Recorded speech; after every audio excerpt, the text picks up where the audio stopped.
மத்தேயு எழுதின சுவிசேஷம் 20வது அதிகாரம் 16வது வசனம்.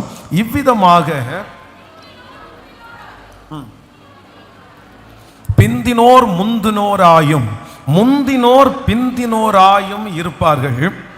அழைக்கப்பட்டவர்கள் அநேகர், தெரிந்து கொள்ளப்பட்டவர்களோ சிலர் என்றார். இன்னொரு விஷயம் கூட வாசிக்கலாம். இவ்விதமாக பிந்தினோர் முந்தினோராயும் முந்தினோர் புந்தினோராயும் இருப்பார்கள். அழைக்கப்பட்டவர்கள் அநேகர், தெரிந்து கொள்ளப்பட்டவர்களோ சிலர் என்றார். ஆண்டவருடைய பிள்ளைகளே, கடந்த பல மாதங்களாகவே ஆண்டவர் நம்மிடத்திலே பேசிக்கொண்டே இருக்கிறார். என்ன அப்படின்னா, பிந்தினோரை முந்தினோராக்கும் கர்த்தர், பிந்தினோரை முந்தினோராக்கும் கர்த்தர். இந்த ஜெபம் முடிய நான் நம்புகிறேன், கர்த்தர் வருகிற ஆண்டுல இந்த சத்தத்தை கேட்கிற நிறைய பேரை ஆண்டவர் என்ன பண்ண போறார்னா, உங்களை முந்த பண்ண போகிறார். நீங்கள் ஏற்கனவே ஒரு நிலைமையிலே இருக்கலாம், ஏற்கனவே ஒரு ஆசீர்வாதத்திலே இருக்கலாம், இது ஒருவேளை உங்களுக்கு ஒரு திருப்திகரமாய் கூட இருக்கலாம். ஆனா ஆவியானவர் இன்றைக்கு கிருபையாய் வாக்கு கொடுக்கிறார். நான் உன்னை முந்த பண்ணுவேன், நான் உன்னை முந்த பண்ணுவேன். சுற்றி இருக்கிற ஜனங்கள் மத்தியிலே நீங்கள் பிந்தி போய் கிடக்கலாம், நீங்க பின்னாடி கிடக்கலாம். யாராவது ஒருத்தர் உங்களை முன்னாடி தூக்கி விடுறதுக்கு ஆள் இல்லாம, உங்களை பிரஷ் பண்ணி உங்களை கொண்டு போகிறதுக்கு ஆள் இல்லாம, நாளுக்கு நாள் உங்களுடைய குடும்பம் பின்தங்கின இடத்துல இருக்கலாம். உங்க வியாபாரம், உங்க வருமானம், உங்களுடைய வேலை ஏதோ ஒன்று ரொம்ப பின்னணியத்திலே இருக்கலாம். ஆனா ஆண்டவர் இன்றைக்கு நாம் ஆராதிக்கிற ஆண்டவர் யார் அப்படின்னா, அவர் பிந்தினோரை முந்தினோராக்கும் கர்த்தர். நீங்க பின்னாடி கிடக்கிறவங்க முன்னாடி வந்து நிற்பீர்கள். உங்களை நிறைய பேர் முன்னாடி பார்க்கிற அந்த நாள் சீக்கிரமாய் வரப்போகிறது. எல்லாருக்கும் மறைஞ்சிருக்கிற அந்த வாழ்க்கையை கர்த்தர் மாற்றி அநேகர் மத்தியிலே கர்த்தர் உங்களை வெளியரங்கமாய் கொண்டு வந்து நிறுத்த போகிறார். நீங்கள் முந்தி ஓட போகிறதற்கு அழைக்கப்பட்டவர்கள். கர்த்தராகிய ஆண்டவர் இன்றைக்கு கிருபையாய் வாக்கு கொடுக்கிறார். நான் உங்களையும் உங்கள் பிள்ளைகளையும் பின்னாடி இருக்கிற உங்களை முந்த பண்ணுவேன் என்று வாக்கு கொடுக்கிறார். நம்புறவங்க நல்ல கரங்களை தட்டி முழு பலத்தோடு ஆமென். நான் ஆராதிக்கிற ஆண்டவர் என்னை முந்த பண்ணுகிற ஆண்டவர். எத்தனை பேர் உங்களுக்கு எதிராய் நின்றாலும், எத்தனை பேர் போட்டி போட்டாலும், உங்களுக்கு ஒரு புது அபிஷேகத்தை ஆண்டவர் தரப்போறாரு, ஒரு மகிமையை கர்த்தர் தரப்போறாரு, ஒரு ஞானத்தை ஆண்டவர் தந்து அதிலே உங்களையும் என்னையும் கர்த்தர் முந்தி போக பண்ணுகிறவராய் இருக்கிறார். எலிசபெத்தை குறித்து வேதத்தில் வாசிக்கிறோம். அவர்கள் எல்லாத்துலயும் என்ன பண்ணிட்டாங்கன்னா, பிந்தியே இருக்கிறாங்க. குழந்தை பாக்கியம் அவங்களுக்கு பிந்தி ஆயிருச்சு. எவ்வளவு வரைக்கும் போயிருச்சு அப்படின்னு சொன்னா, அவர்களே அந்த ஜெபத்தை விடுகிற அளவுக்கு அவங்க பிந்திட்டாங்க. 1 வருஷம் பார்த்தாங்க, 10 வருஷம் பார்த்தாங்க, 10 வருஷம் பிந்திருச்சு, 20 வருஷம் பிந்திருச்சு. இப்ப அவங்க ரொம்ப ஏஜ் ஆனதுனால இனி அவ்வளவுதான், பிந்தினது தான், இனி முந்த முடியாது அப்படின்னு அவங்க நினைச்சதை விட்டுட்டாங்க. ஆனா கர்த்தர் எலிசபெத்துக்கு ஒரு யோவான் ஸ்நானகனை கொடுத்தார்.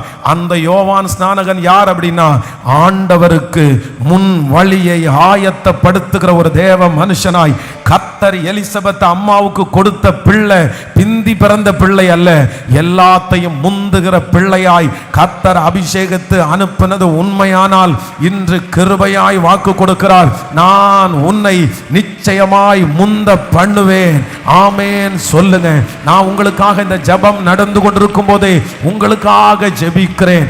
ஆமென். நிறைய பேர் சொல்லலாம், இனி முன்னேற முடியாது, இனி முன்னுக்கு வர முடியாது, உன்னுடைய திறமைகள் எல்லாம் போச்சு, உங்களுடைய வயசு போயிருச்சு, உன்னுடைய தாளந்தெல்லாம் போயிருச்சு, இனி நீ முன்னேற முடியாதுன்னு சொல்லலாம். ஆனா அப்படி சோர்ந்து போய் வந்திருக்கிற அவர்களை பார்த்து கர்த்தர் கிருபையாய் வாக்கு கொடுக்கிறார். பார்வோன் சேனை உன்னை துரத்தி வந்தாலும், செங்கடல் உனக்கு எதிராய் நின்றாலும், ஆமென், அதன் மத்தியிலே பாதையை உண்டு பண்ணி உங்களையும் என்னையும் முந்த பண்ணுகிற ஒரு தேவன். கர்த்தருடைய வருகை தாமதிக்குமானால் வருகிற ஆண்டு கர்த்தர் சொல்லுகிறார், நீ இருக்கிற நிலைமை அல்ல மகளே.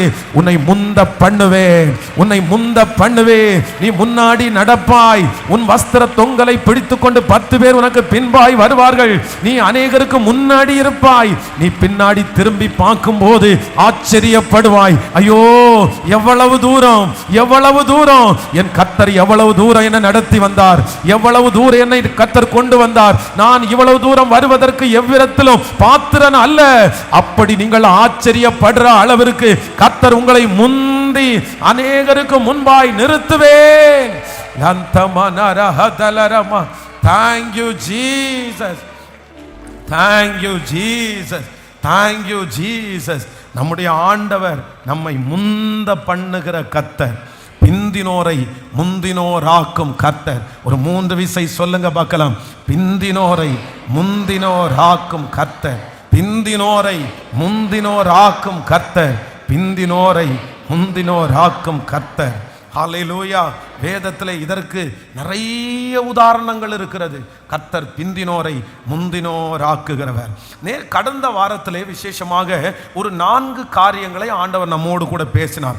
ஒன்று, ஏற்கனவே பிந்தினவர்களை மறுபடியும் முந்தினவர்கள் ஆக்க பண்ணுகிற கர்த்தர் அப்படின்னு ஃபர்ஸ்ட் பாயிண்ட் பேசினார். நம்பர் 2, இரண்டாவதாக கடைசியிலே இருக்கிறவர்களை முந்த பண்ணுகிற கர்த்தர் அப்படின்ற ஒரு தலைப்பில் பேசினார். நம்பர் 3, மூன்றாவதாக முந்தனோன்னு முயற்சி தோல்வி அடைந்தவர்களை முந்த பண்ணுகிற கர்த்தர் அப்படின்னு ஆண்டவர் பேசினார். நம்பர் 4, நாலாவதாக நிறைவை கொடுத்து முந்த பண்ணுகிற கர்த்தர் அப்படின்னு போன வாரத்திலே இந்த 4 காரியங்களையும் ஆண்டவர் நம்மோடு கூட பேசினார்.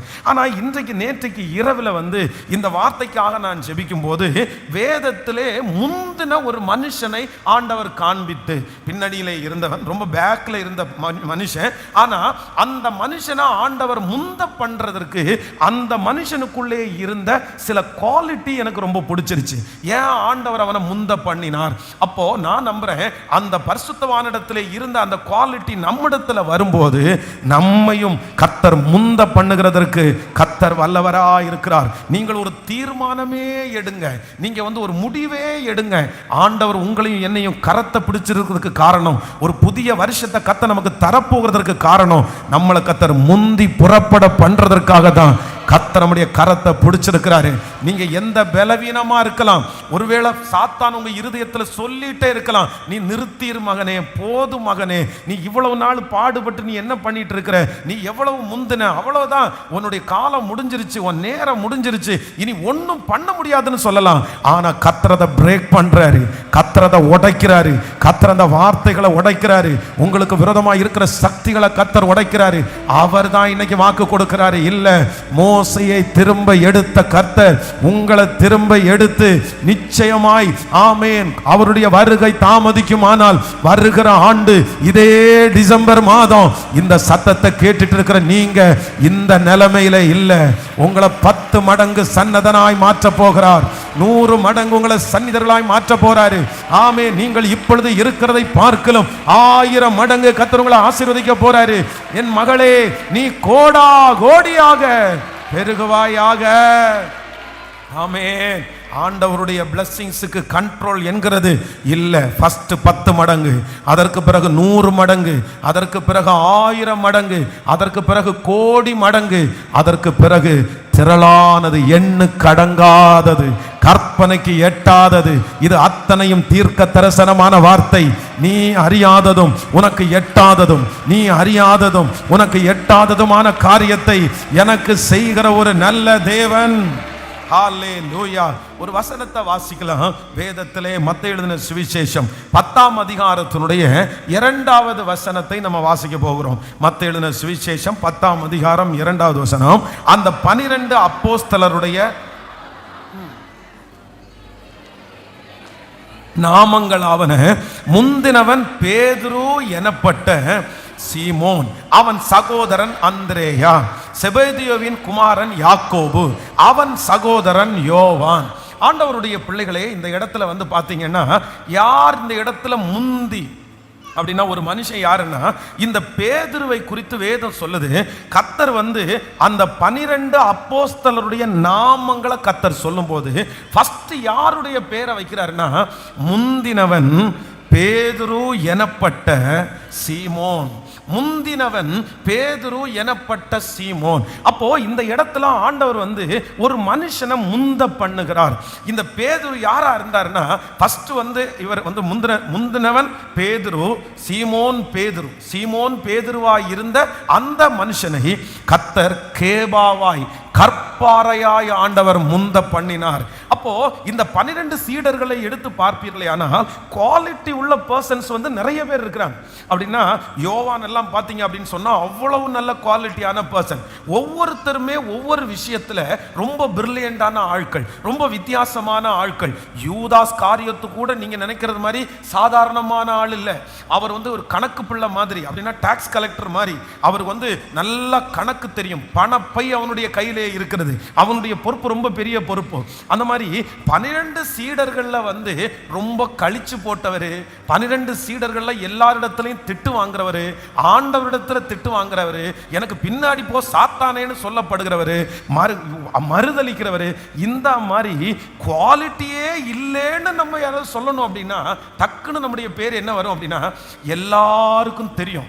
அன்னைக்கு இருந்த அந்த 12 பேர்ல கோமாளி வேஷம் யாரு போடுறாங்கன்னு கேட்டா உடனே நம்ம எல்லாரும் சொல்லுவோம், பேதுரு கையில கொடுங்கப்பா, அவன் ரொம்ப அழகா போட்டுருவான். ஏன்னா அவன் பண்றது எல்லாமே என்னவா தான் இருக்கும், கோமாளித்தனமா இருக்கும். அவனுக்கு ஏதாவது அந்த காமெடி ஐட்டம் ஏதாவது கொடுக்கணும்னா உடனே பேதுரு கொடுங்கப்பா, அவன் தான்ப்பா கரெக்டான ஆளு. பொய் ஏதாவது சொல்லணுமா, பேதுருக்கு கொடுங்கப்பா, அவன் தான்ப்பா. இந்த மாதிரி எதெல்லாம் நெகட்டிவான ஒரு ஸ்டேட்மெண்ட் கொடுக்க முடியுமோ அத்தனைக்கும் உரித்தான ஒரு மனுஷனா யார் இருக்கிறதுன்னா இந்த பேதுரு. ஆனால் வேதம் சொல்லுகிறது, அந்த 12 பேரில் ஆண்டவர் ஒரே ஒருத்தனை முந்தி வைக்கிறார். அவனை கர்த்தர் யார வைக்கிறார் அப்படின்னா, முந்தினவன் பேதுரு எனப்பட்ட சீமோன். முந்தினவன் பேதுரு எனப்பட்ட சீமோன். அந்த தேவன் தான் இன்றைக்கு கிருபையாய் வாக்கு கொடுக்கிறார். உங்க குடும்பத்தில் நீங்க தான் கர்த்தர் முந்தி கர்த்தர் உங்களை வைக்க போறாரு. ஆகாது என்று தள்ளின இந்த கல்லை கர்த்தர் கையில எடுக்க போறாரு. உங்க ஃபேமிலியில ஆண்டவர் எடுக்க போறாரு. உங்களை முந்தினவனாய் கொண்டு வந்து நிறுத்த போறாரு. உங்க குடும்பத்தில் நீங்க தான் ரொம்ப பிரில்லியண்டான ஆள் இருந்து ரொம்ப கஷ்டப்பட்டு இருக்கலாம், நீங்க ரொம்ப உடைஞ்சு போன நபர்களா இருக்கலாம். ஆனா இந்த பேதுருவை முந்த பண்ணின கர்த்தர் என்னை முந்த பண்ணுவதற்கு நல்லவராய் இருக்கிறார். அப்போ வேதத்துல இந்த முந்தினவன் பேதுரு. அப்போ இவருடைய வாழ்க்கையை நான் தியானிக்கும் போது இவருடைய வாழ்க்கையில் இருக்கிற சில கேரக்டர் ரொம்ப வித்தியாசமாக இருந்துச்சு. நம்பர் 1, முதலாவதாக ஆண்டவர் இந்த மனுஷனை முந்த பண்ணுகிறதற்கு காரணம் என்ன அப்படின்னா, நீங்கள் லூக்கா எழுதின சுவிசேஷம் 5ஆம் அதிகாரத்தினுடைய 11வது வசனத்தை வாசிக்கலாமா? ஆமீன். லூக்கா எழுதின சுவிசேஷம், ஆமீன், 5ஆம் அதிகாரத்தினுடைய 11வது வசனத்தை எல்லாரும் சேர்ந்து வாசிக்கலாம். அவர்கள் படகுகளை கரையிலே கொண்டு போய் நிறுத்தி எல்லாவற்றையும் விட்டு அவருக்கு பின் சென்றார்கள். நீங்க 10-11 வாசிங்களேன். 10வது வசனத்திலிருந்து வாசிக்கலாம். சீமோனுக்கு கூட்டாளிகளான செபதேவின் குமாரனாகிய யாக்கோபும் யோவானும் அந்தபடியே பிரமித்தார்கள். அப்பொழுது இயேசு சீமோனை நோக்கி, பயப்படாதே, இது முதல் நீ மனுஷரை பிடிக்கிறவனாய் இருப்பாய் என்றார். அவர்கள் படகுகளை கரையிலே கொண்டு போய் நிறுத்தி எல்லாவற்றையும் விட்டு அவருக்கு பின் சென்றார்கள். ஆண்டவருடைய பிள்ளைகளே நல்லா கவனிச்சுக்குங்க. ஆண்டவராகிய இயேசு கிறிஸ்து கடலுக்கு கரையில படகு ஓரத்தில் நிற்கிறதா ஆண்டவர் பார்க்கிறாரு. பார்த்த உடனே கேட்கிறாரு, இது யாருடைய படகு அப்படின்னு கேட்கிறாரு. கேட்ட உடனே அவங்க என்ன சொல்றாங்கன்னா, இது சீமோன் பேதுருனுடைய படகு. உடனே அந்த படகுல ஆண்டவர் ஏறுறாரு.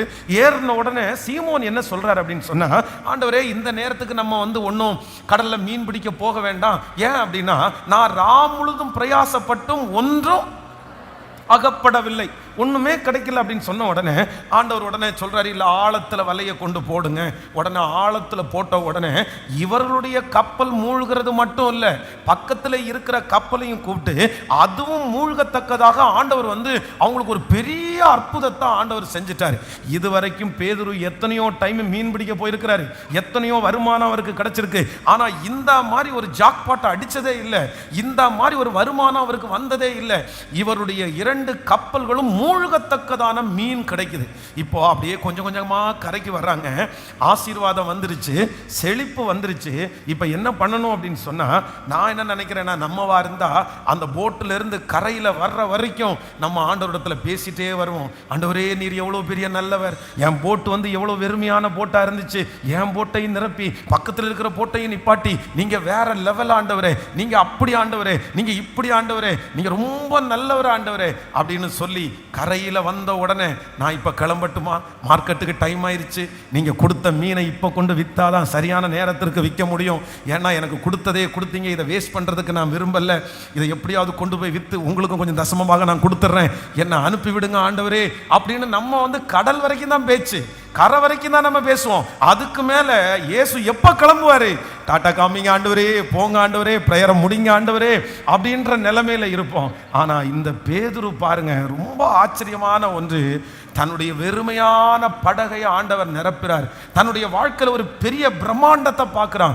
இதுவரையும் பார்க்காத ஒரு பிரம்மாண்டத்தை பார்க்கிறான், இதுவரையிலும் பார்க்காத ஒரு உயர்வை பார்க்கிறான். ஆனா அந்த உயர்வை, அந்த ஆசீர்வாதத்தை, இது எல்லாத்தையும் என்ன பண்ணிட்டான் அப்படின்னா, அப்படியே துச்சமா, அதை ஒரு பெரிய விஷயமாவே எடுக்காம, அப்படியாப்பா எனக்கு நீங்க கொடுத்து எனக்கு வந்து இது அல்ல, எனக்கு யார் போதும் அப்படின்னு சொன்னா, கர்த்தர் போதும்னு சொல்லி அத்தனை பேர் இருக்கும்போது அர்ப்பணிப்பிலே முந்தினவன் தான் யார் அப்படின்னா பேதுரு.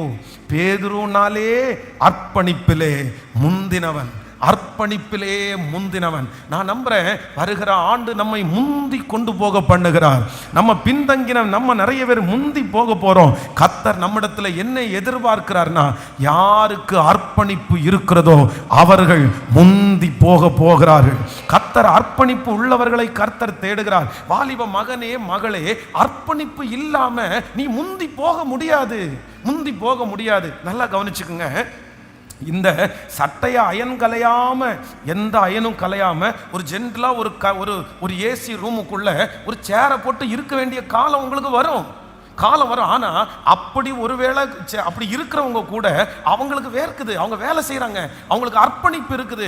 இல்ல எனக்கு வந்து சட்டையில அழுக்கே படாம அயனே கலையாம நான் நிக்கணும், நான் உட்காரணும்னு பார்த்தா, நீங்க அந்த மாதிரி அர்ப்பணிக்காம அந்த உயர்வை நீங்க பெற்றுக்கொள்ளவே முடியாது.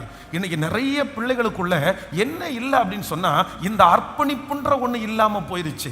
கஷ்டப்படுறது அப்படின்னா அவங்களுக்கு வேண்டான்னு நினைக்கிறாங்க. எல்லாத்தையும் எப்படி பண்றாங்கன்னா, ஸ்மார்ட்டா பண்ணலாம், ஸ்மார்ட்டா பண்ணலாம். நான் நம்புறேன், நீங்க ஞானமாய் பண்றது தவறல்ல, நீங்க ஞானமா பண்ணுங்க, ஸ்மார்ட்டா பண்ணுங்க, பெரிய வேலையை சின்ன வேலையா பண்ணுங்க. ஆனா அதே நேரத்தில் அர்ப்பணிப்புன்ற ஒண்ணு இல்லாம, கமிட்டடுன்னு ஒன்று இல்லாமல் உங்களால் என்ன பண்ண முடியாதுன்னா, நீங்கள் முன்னோக்கி கண்டிப்பாய் செல்லவே முடியாது.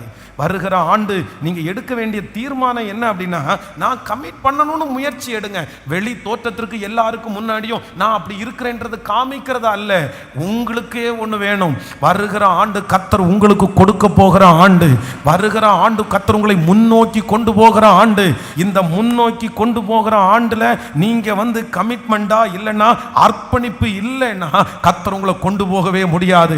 ஆனா யாரெல்லாம் அர்ப்பணிப்போடு இருக்கிறார்களோ அவர்களை வருகிற ஆண்டு முந்த பண்ணுகிற கர்த்தர் நம்மோடு கூட இருக்கிறார். சும்மா நம்ம ஒன்று நினைச்சுக்குங்க, நீ போனையே பார்த்துட்டு இருந்தா ஒன்றும் நடக்காதுப்பா, நீ சேட் பண்ணிட்டே இருந்தா ஒன்றும் நடக்காதுப்பா, நீ பேசிட்டே இருந்தா ஒன்றும் நடக்காதுப்பா, நீ வீட்டிலே உட்கார்ந்துருந்தா ஒன்றும் நடக்காது. கண்டிப்பா என்ன தேவைன்னா அர்ப்பணிப்பு தேவை. கடந்த சில மாதங்களுக்கு முன்பாக கோயம்புத்தூர்ல இருக்கிற ஒரு நபர் ஒரு சிஎன்சி மிஷின்ல ஆப்ரேட்டரா வேலை பார்த்த ஒரு மனுஷன் இன்னைக்கு கோயம்புத்தூர்ல கிட்டத்தட்ட அவருடைய கம்பெனியில் 500 பேர் ஒர்க் பண்றாங்க. 500 பேருக்கு அங்கே அவர் சாப்பாடு கொடுக்குறாரு. அவர் வந்து வேர்ல்டு லெவல்ல ஒரு மிகப்பெரிய ஒரு ஃபேமஸான மனுஷனா இருக்காரு. ஆனா இயேசுவே அவருக்கு பெருசா தெரியாது, அவர் ரட்சிக்கப்படல, அவர் ஞான ஸ்நானம் எடுக்கல. ஆனா ஒரு நல்ல மனிதர். அப்ப அவரை சந்திக்க வேண்டிய ஒரு சூழ்நிலை வந்துச்சு. அப்ப நான் அவரை பார்த்து கேட்டேன், சார் நீங்க இவ்வளவு பெரிய சக்சஸ்ஃபுல்லா மேனா இருக்கீங்கல்ல, இத்தனை பேருக்கு நீங்க வேலை கொடுக்குறீங்கல்ல, ஒன்றும் இல்லாம இருந்து நீங்க இதை ஆரம்பிச்சீங்கல்ல, உங்க லைஃப்லயே இருக்கிற ஒரு சின்ன ஒரு டூல், ஒரு சின்ன ஒரு விஷயம் எப்படி உங்களுக்கு இப்படி வந்துச்சு, ஏதாவது ஒண்ணு அந்த மாதிரி உங்களுக்கு சொல்லிக்கிறது மாதிரி ஏதாவது ஒண்ணு இருக்கா அப்படின்னு கேட்ட உடனே அவர் சொன்னார், ஒரு வார்த்தை சொன்னாரு, டெய்லி 4 o'clock டெய்லி 4 மணிக்கு நான் எந்திரிச்சுவேன் அப்படின்னு சொன்னார். எனக்கு டெய்லி 4 மணிக்கு அவர் எந்திரிச்சுவேன்னு சொன்னது பெரிய விஷயமா தெரியல. அப்புறம் அடுத்து ஒன்று சொன்னார், நான் 12 மணிக்கு படுத்தாலும் 4 மணிக்கு எந்திரிப்பேன், நான் 2 மணிக்கு படுத்தாலும் 4 மணிக்கு எந்திரிப்பேன், நான் 3 மணிக்கு படுத்தாலும் 4 மணிக்கு எந்திரிப்பேன். எனக்கு இது ரொம்ப ஆச்சரியமா இருந்துச்சு. 11 மணிக்கு 10 மணிக்கு அவர் படுக்கை அறைக்கு போனார்னா, ஒரு 10 மணிக்கு படுக்கை அறைக்கு போகிறவர் ஒரு 11 மணிக்கு படுக்கை அறைக்கு போறவங்க 4 மணிக்கு எந்திரிக்கிறது பெரிய விஷயம் இல்லை. அவங்க தூங்கிட்டாங்க. நிறைய பேர் அந்த மாதிரி 4 மணிக்கு எந்திரிக்கிறவங்க நிறைய பேர் இருக்காங்க. ஆனா அவர் சொன்னார், எந்த ஊருக்கு போனாலும், எந்த நாட்டுக்கு போனாலும், எத்தனை மணிக்கு படுக்கைக்கு போனாலும் 4 o'clock எந்திரிச்சு பல் விளக்கிட்டு ஒரு காஃபி கடையை சொன்னார் கோயம்புத்தூரில். அந்த காஃபி கடையில் போய் ஒரு காஃபியை குடிச்சிட்டு நம்ம ரேஸ் கோர்ஸில் இருக்கிற அந்த நடக்கிற இடம் இருக்கு பாருங்க, அதில் 2 கிலோமீட்டர் அவர் நடந்துட்டு குளிச்சுட்டு ஆஃபீஸில் போய் உட்காருவேன். அதுதான் என்னுடைய வெற்றி. அப்படி உலகத்தில் உள்ளவர் சொல்றாரு. அப்போ நான் என்ன நம்புறேன்னா, உலகத்திலே இருக்கிற ஒரு மனுஷன் சக்சஸ்ஃபுல்லா வர்றதுக்கு கூட அவங்களுக்குள்ள என்ன இருக்கு அப்படின்னா, கமிட்மெண்ட்ன்ற ஒன்று இருக்குது, அர்ப்பணிப்பு ஒன்று இருக்குது, தியாகம்னு ஒன்று இருக்குது. அவங்க அது மாதிரி அர்ப்பணிக்கிறாங்க. சும்மா உட்காந்துட்டு விளையாண்டுட்டு உட்காந்துட்டு கதையடிச்சுட்டு உட்காந்துட்டு என்ன ஆண்டவர் முந்த பண்ணணும்னு சொன்னா எப்படி முந்த பண்ண முடியும்? ஓட்டப்பந்தயத்தில் ஓடுகிற நிறைய பேர் வீட்டில் உட்காந்து பிராக்டிஸே பண்ணாம நான் ஓட்டப்பந்தயத்தில் ஃபர்ஸ்ட் ஓடுவேன்னா எப்படி ஓட முடியும்? அதுக்கு தான் ஆண்டவர் சொல்றாரு, குதிரை யுத்த நாளுக்காக ஆயத்தமாக்கப்படும், ஜெயமோ கர்த்தரால் வரும். நீங்க ஒரே ஒரு அர்ப்பணிப்பை மட்டும் எடுங்க. அந்த அர்ப்பணிப்பை உலகத்தில் இருக்கவங்களுக்கு சக்சஸ்ஃபுல் ஆகுதோ இல்லையோ, கர்த்தர் அதை பார்க்கிறார்.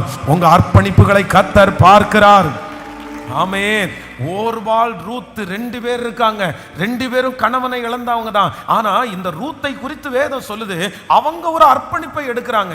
என்ன அப்படின்னா, உங்களோட நான் வருவேன், கஷ்டமா இருந்தாலும் நான் வருவேன், பாடுபடுறதுக்கு நான் ரெடி, அவமானப்படுறதுக்கு நான் ரெடி. எனக்கு 4 பேர் அந்த ஊர்ல போய் என்ன வேணாலும் பேசுவாங்க, எனக்கு எல்லாமே தெரியும். ஆனா நான் இப்போ ஒரு அர்ப்பணிப்பு எடுக்கிறேன்.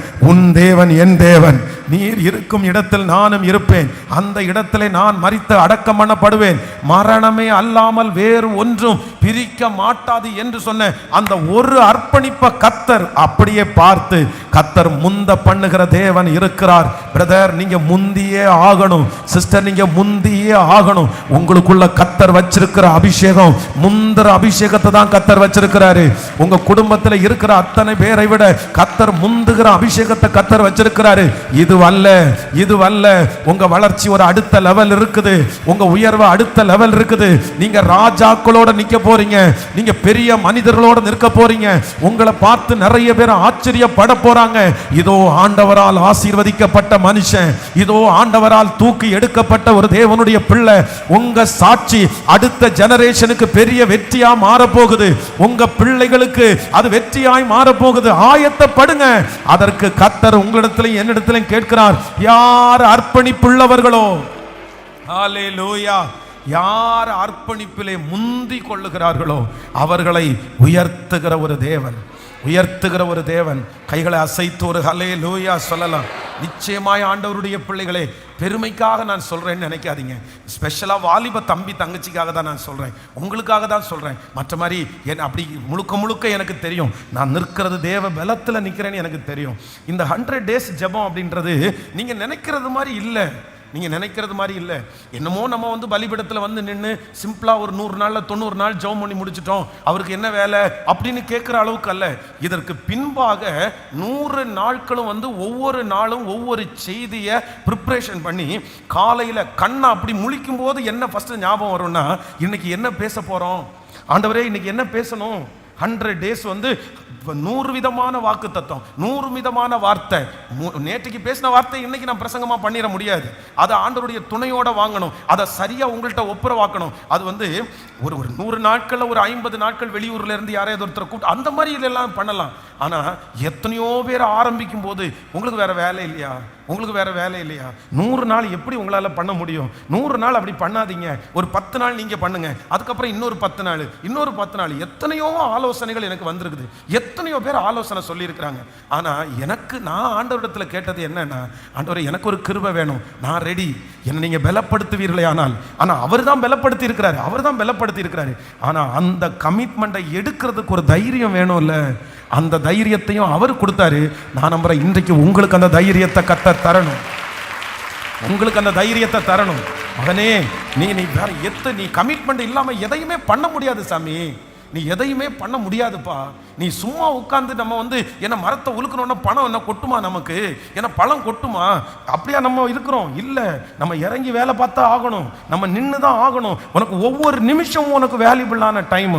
உன்னுடைய வாழ்க்கையில் இருக்கிற ஒவ்வொரு மணி நேரத்தை குறித்து நீ ரொம்ப கவனமுள்ளவனா இருக்கணும், கவனமுள்ளவளா இருக்கணும். அவ்வளோதான். பிசாசனுடைய பெரிய தந்திரமே உன் டைமை வேஸ்ட் பண்ணுறது தான். 1 மணி நேரம் நீ வேஸ்ட் பண்ணனா உன் வாழ்க்கையில் நீ பாதி காலங்களை இழந்துடும். அப்படி வேஸ்ட் பண்ண ரொம்ப ஜாக்கிரதை. இன்னைக்கு ஒரு தீர்மானத்தோடு போவோம். ஆண்டவரே, எனக்கு ஒரு கிருபை தாருங்க. நான் வர்ற வருஷம் இப்போவே நீங்கள் ப்ரிப்ரேஷன் பண்ண ஆரம்பிங்க. நெக்ஸ்ட் இயர் அர்ப்பணிக்கிற வருஷம். யாருக்கும் உங்களை தெரியலைன்னா கூட பரவாயில்ல, அந்த ஒரு வருஷம் நீங்கள் மறைஞ்சிருந்தா கூட பரவாயில்ல. நான் நம்புகிறேன் நீங்கள் மறைஞ்சு தான் இருப்பீங்க, ஆனால் அந்த அர்ப்பணிப்பு உங்களை முன்னாடி கொண்டு வந்து நிறுத்தும். அன்றைக்கு எல்லாரும் உங்களை முன்பாக பார்ப்பார்கள். ஹல்லேலூயா, ஹல்லேலூயா. கர்த்தர் ஆரம்பிச்சிட்டாரு. அவருடைய மழையை பொழிய ஆரம்பிச்சிட்டாரு. அவருடைய வல்லமையை பொழிய ஆரம்பிச்சிட்டாரு. உயர்த்துகிறதற்கு காலம் ஆரம்பமானது. ஆமென். Thank you Jesus. நம்பர் 2, இரண்டாவதாக இந்த முந்தினவன் பேதுரு, இவரிடத்தில் இருந்த இரண்டாவது குணத்தை குறித்து நான் வாசிக்கும் போது ரொம்ப ஆச்சரியமா இருந்துச்சு. மத்தேயு எழுதின சுவிசேஷம் 14ஆம் அதிகாரத்தினுடைய 28, 29 வசனத்தை வாசிக்கலாமா? 14ஆம் அதிகாரத்தினுடைய 28வது 29வது வசனத்தை வாசிக்கலாம். பேதுரு அவரை நோக்கி, ஆண்டவரே, நீரே ஆனால் நான் ஜலத்தின் மேல் நடந்து வர கட்டளையிடும் என்றான். அதற்கு அவர் வா என்றார். அப்பொழுது பேதுரு படவை விட்டு இறங்கி இயேசுவினிடத்தில் போக ஜலத்தின் மேல் நடந்தான். ஆமென். இந்த பைபிள்லையே 2 பேர் தான் எதுல நடந்திருக்கிறாங்க? தண்ணியில நடந்திருக்கிறாங்க. இன்னைக்கு நிறைய பேர் இந்த தண்ணியில நடக்கிற மிஷினை கண்டுபிடிக்கிறதுல ரொம்ப ஆர்வமா இருக்கிறாங்க. உலகமே எப்படி இருக்குன்னா, இந்த வேர்ல்டில் இப்போ ஒரு பெரிய ட்ரெண்டு. என்ன ட்ரெண்ட் அப்படின்னா, தண்ணி மேலே நடக்கிறதுக்கு கண்டுபிடிக்கணும். ஆனால் தண்ணி மேலே இன்னைக்கு வரைக்கும் எந்த இன்ஸ்ட்ருமெண்ட்டும் இல்லாமல் நடக்கிறவங்க உலகத்தில் இன்னைக்கு வரைக்கும் எழும்பவே இல்லை. யாருமே எழும்பலை. நீங்கள் தண்ணியில் நடக்கிறத நீங்கள் ஏதாவது வீடியோவில் பார்த்துருப்பீங்கன்னு நினைக்கிறேன். அவ்வளோ பெரிய மிஷின், கால் 2லையும் கட்டி, அந்த கால் அதுக்கு மேலே வச்சு, இங்கேருந்து ஒரு பைப் இங்கே கழுத்தில் மாட்டி, அது அப்படியே கடல் மேலே அந்த இது அப்படியெல்லாம் நிறைய கண்டுபிடிச்சிருக்கிறாங்க. அது இல்லாமல் அதுவும் அந்த பெட்ரோல் முடிகிற வரைக்கும் தான், அந்த மிஷினில் கரண்ட் போகிற வரைக்கும் தான். அதுக்கப்புறம் வரலன்னா அவ்வளோதான், உள்ளே போக வேண்டியதான். ஆனால் இப்போ என்ன நடக்குது அப்படின்னு சொன்னால், இந்த உலகத்திலேயே, இந்த வேர்ல்டுலேயே, பைபிள்லையே 2 பேர் கடலில் நடந்தவங்க. ஒருத்தர் யாருன்னா, நாம் ஆராதிக்கிற ஆண்டவராகிய இயேசு கிறிஸ்து. இன்னொன்று அப்போஸ்தலனாகிய பேதுருக்கு தான் அந்த கிருபை கிடைச்சிருச்சு. இப்போ இந்த சிச்சுவேஷனை நீங்க பாருங்க, கவனிங்க. இந்த சூழ்நிலை என்ன சூழ்நிலை அப்படின்னு சொன்னா, ஏற்கனவே இவங்க ஆண்டவர் இவங்களை முன்னாடி போக சொல்லிட்டாரு, இவங்க முன்னாடி போயிட்டாங்க. இப்போ கடலுடைய சீற்றம் அதிகமா இருக்குது, கடல் கொந்தளிக்குது, கப்பல் மூழ்கி விடுமோ என்கிற சூழ்நிலைக்கு தள்ளப்பட்டார்கள். அது நடுராத்திரி, நடுக்கடல்ல நடுராத்திரி நிக்கிறாங்க. கடல் ரொம்ப அலக்கழிச்சிட்டு இருக்குது. ஒருத்தர் மட்டும் நடந்து வரார், வெள்ளையும் சொல்லையுமா. அங்கிருந்து பார்க்கும்போது அத்தனை பேருக்கும் என்ன தோணுது? இது பிசாசுன்னு சொல்லி ஆவேசோன்னு என்ன பண்ணாங்களாமா? பிசாசை துரத்த வேண்டியவங்க பாருங்க, அப்படியே ஆவேசம்னு கத்திட்டாங்க. இப்போ ஆண்டவர் நின்ன உடனே எல்லாரும் என்ன நினைச்சிருப்பாங்க? அந்த கப்பலுக்குள்ள உட்கார்ந்துருக்கிற அத்தனை சீடர்களும், வாங்க ஆண்டவரே, கொஞ்சம் சீக்கிரமா ஏறுங்க ஆண்டவரே, டைம் ஆயிட்டு இருக்குது, காத்தடிச்சிட்டு இருக்குது, கடல் மழை வந்துட்டு இருக்குது, இந்த அட்மாஸ்பியரே சரியில்லை, இந்த லொக்கேஷனே சரியில்லை, எங்களுக்கு என்னமோ ஒரு மாதிரி இருக்கு, இந்த இடத்துல இவ்வளவு பயப்படலாம், நீங்க சீக்கிரமா ஏறுறீங்களா, போலாமா? அத்தனை பேரும் ஆண்டவர் ஏறட்டும்னா ஒரே ஒருத்த மட்டும் முந்திரி கொட்ட மாதிரி, ஆண்டவரே நீரே ஆனால் நானும் ஜலத்தின் மேல். என்ன பண்ணியிருப்பாங்க சுத்தி இருக்கிறவங்க? இந்த 12 பேருக்கும் கோபம் வந்திருக்குமா வராதா? கையில கிடைக்கிறத கொண்டாடிட்டே வாயா மூடுறா, அவரே ஏறி இந்த இடத்த விட்டு போயிடலாண்டா, கொஞ்சம் அந்த பக்கம் போயாவது உன் வித்தையை காமிடா, இங்கே இவ்வளவு கஷ்டப்பட்டு ஒரு ஆவேசம்னு பயந்து எங்க உட்காந்துருக்கிறோம்? நடுக்கடல்ல உட்கார்ந்துருக்கிறோம், ஏறி போகிறத விட்டுட்டு நீயும் நடக்கிறியா? அப்போ அத்தனை பேருக்கும் என்ன வரலன்னா, இந்த கடல் மேல நடக்கலான்ற ஃபெய்த் வரல, அந்த விசுவாசம் வரல. அத்தனை பேரும் எப்படியாவது ஒரு போட்ல ஏறினா போதும்னு நினைச்சாங்க. ஆனா இந்த ஒரே ஒரு பேதுரு மட்டும் ஃபெய்த்தோட ஆண்டு என்ன கேட்குறாருன்னா, நீரே ஆனால் நீரேயானால் உம்மை விசுவாசிக்கிறவன் நீர் செய்கிறதை விட பெரிய காரியத்தை செய்வான் என்று எழுதப்பட்டிருக்குதுல்ல. நீரே ஆனால் இந்த கடல்ல நடக்க முடியும்னா நானும் நடந்து வரட்டுமா? என்னால முடியுமா? கர்த்தர் உடனே சொல்லுகிறார், நடந்து வான்னு சொல்றாரு.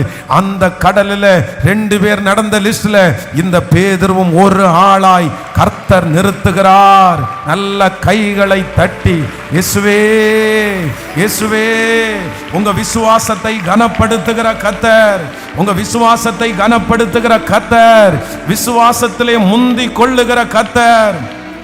ஹல்லேலூயா, ஆமென். நம்பர் 2, இரண்டாவதாக ஒரு தேவனுடைய பிள்ளை நீங்க எதுல முந்தணும்னா ஃபெய்த்ல முந்தணும். சொல்லுங்க, சத்தமா சொல்லுங்க. ஒரு 3 பேருடைய கையை பிடிச்சி சொல்லுங்க, விசுவாசத்துல முந்துங்க. நல்லா சொல்லுங்க, விசுவாசத்துல முந்துங்க. வரவே மாட்டேங்குதா நிறைய பேருக்கு. ஆமென். இந்த வருஷம் வீடு வாங்குவோம் அப்படின்னு கணவனார் சொன்னா வாங்குவாராமா, பெருசா வாங்குவாராமா. நீரெல்லாம் வாங்குறது நமக்கு தெரியாதா அப்படின்னு சொல்லக்கூடாது. இந்த வருஷத்துல அபிஷேகம் பெற்றுக்கொள்ளுவேன் அப்படின்னு சொன்ன உடனே ஆமா ஆமா பெற்றுக்குவேன் அப்படின்னு சொல்லிடக்கூடாது. விசுவாசத்துல எப்படி இருக்கணுமா மாமா? சொல்லுங்க எல்லாருக்குமே, உங்களுக்கு ஒரு அபிஷேகம் வரணும்.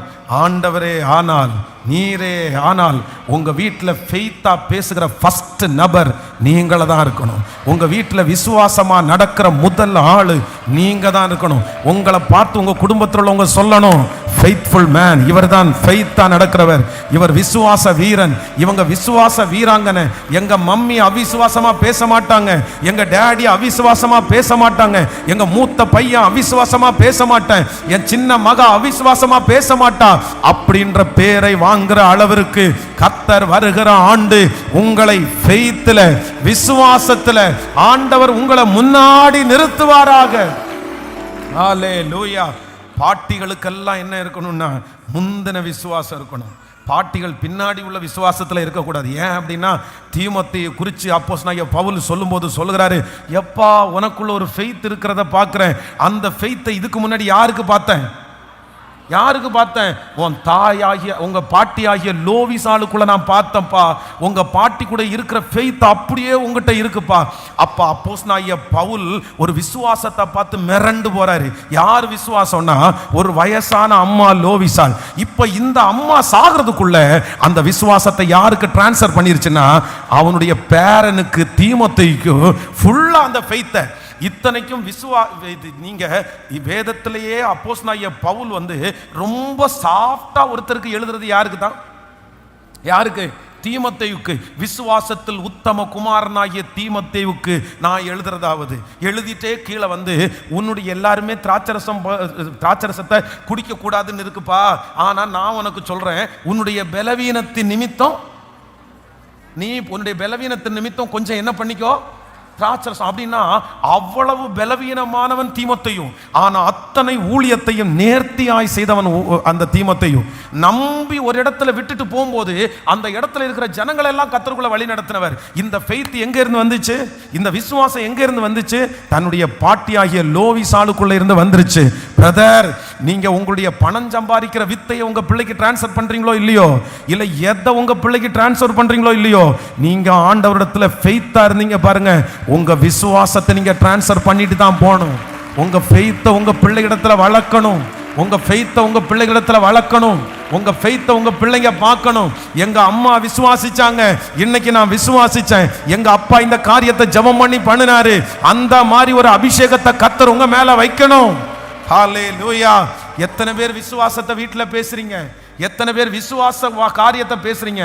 இன்னைக்கு நிறைய வீட்டில் அந்த ஃபெய்த் வார்த்தையே இல்லை, கர்த்தரை நம்புற வார்த்தையே இல்லை. போப்பா, ஆண்டவர் உன் கூட இருப்பாருப்பா, எத்தனை பேர் சொல்றீங்க? ஜெபம் பண்ணிட்டு படிப்பா, எத்தனை பேர் சொல்றீங்க? ஜெபம் பண்ணியா, வீட்டை விட்டு வெளியே கிளம்புற இல்ல, ஜெபம் பண்ணியா அப்படின்னு எத்தனை பேர் கேட்குறீங்க? இல்ல, நிறைய பேர் அந்த விசுவாசத்தினுடைய ஃபெய்த்தை நிறைய பேர் மறந்துடுறாங்க. அதனால அந்த பிள்ளைகளுக்கு என்ன தெரியலன்னா, ஒரு காரியத்தை துவங்குறதுக்கு முன்னாடி ஜெபம் பண்ணணும்னு கூட சொல்லுங்க. இப்போ உங்களை பார்த்து கேட்குறேன், ஒரு அம்மா அப்பாவை பார்த்து கேட்குறேன், உங்கள் பிள்ளைகளிடத்துல எத்தனை டைம் நீங்கள் கேட்டிருக்கிறீங்க ஜெபம் பண்ணியான்னு? ஜெபம் பண்ணியான்னு எத்தனை பேர் கேட்டிருக்கீங்க? பாருங்க, உங்களுடைய கைகளை தூக்குங்க பார்க்கலாமே. ஆமேன். கர்த்தர் உங்களை ஆசீர்வதிப்பார், உங்களை ஆசீர்வதிப்பார். ஒரு விஷயத்துக்கு இல்லை, வெறும் ஏர்போர்ட்டுக்கு போகும்போது மட்டும் ஜெபம் பண்ணிட்டு போங்கன்னு சொல்லக்கூடாது. ஆமாம், ஃப்ளைட்டு என்ன ஆகுமோ அப்படின்னு. நம்ம ஆட்களுக்கு பெரிய விஷயத்துக்கு தான் சொல்லுவாங்க, சின்ன விஷயத்துக்கு சொல்ல மாட்டாங்க.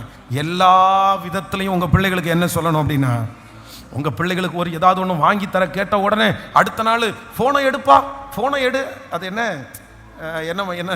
நிறைய நீங்கள் வந்து வாங்குறது, வீட்டில் உட்காந்தாலே பணம் காலியாக இருந்தெல்லாம் நிறைய இருக்கு. ஃபோனை எடுன்னு நிறைய அம்மாங்க இப்படி அதில் இருக்காங்களாமா. எனக்கு ஆச்சரியமாக இருக்குது. சிஸ்டர்ஸ் நிறைய பேருக்கு இப்போது எங்கே இருந்து ஆர்டர் பண்ணுறாங்க? ஆமாம், சுகியா பாருங்க. ஒரு பிரதர் சொல்கிறார், அவர் எவ்வளோ பாதிக்கப்பட்டிருக்கிறாரோ தெரியலையே. சுகியா அம்மா, இதுக்கு தான் எங்கள் வீட்டில் அந்த ஆப்பே இல்லைங்க. சுகி, சொமோட்டா, அப்புறம் என்ன பொருளெல்லாம் பர்ச்சேஸ் பண்ணுறதுக்கெல்லாம் நிறைய இருக்குமே, அமேசான்ல. அந்த மாதிரிலாம் எங்கள் வீட்டில் யார்கிட்டையுமே இல்லை. எங்கிட்டையும் அந்த ஆப் இல்லை, பாஸ்டமாட்டையும் இல்லை. நாங்கள் ஆன்லைனில் இப்போ புதுசாக ஒன்று பாஸ்டமாக கண்டுபிடிச்சிருக்கிறாங்க. அவங்க தங்கச்சி வாரணாசியிலேருந்து அவங்க ஆர்டர் பண்ணி இங்கே வர்றது இதை. ஆனால் சில வீடுகளெல்லாம் பயங்கரமாக அப்படி எல்லாமே எடுத்த உடனே ஃபோன் எடுத்து ஆர்டர் பண்ணுறது இல்லை. ஒரு நாளாவது உங்களை பிள்ளைகளை பார்த்து கேட்ட உடனே, நீ எத்தனை நாளுப்பா அதுக்காக ஜெபம் பண்ண, நீ எத்தனை நாள் அதற்காக ஜெபம் பண்ண, நீ ப்ரேயர் பண்ணியா, நீ ஏசப்பாட்ட கேட்டியா?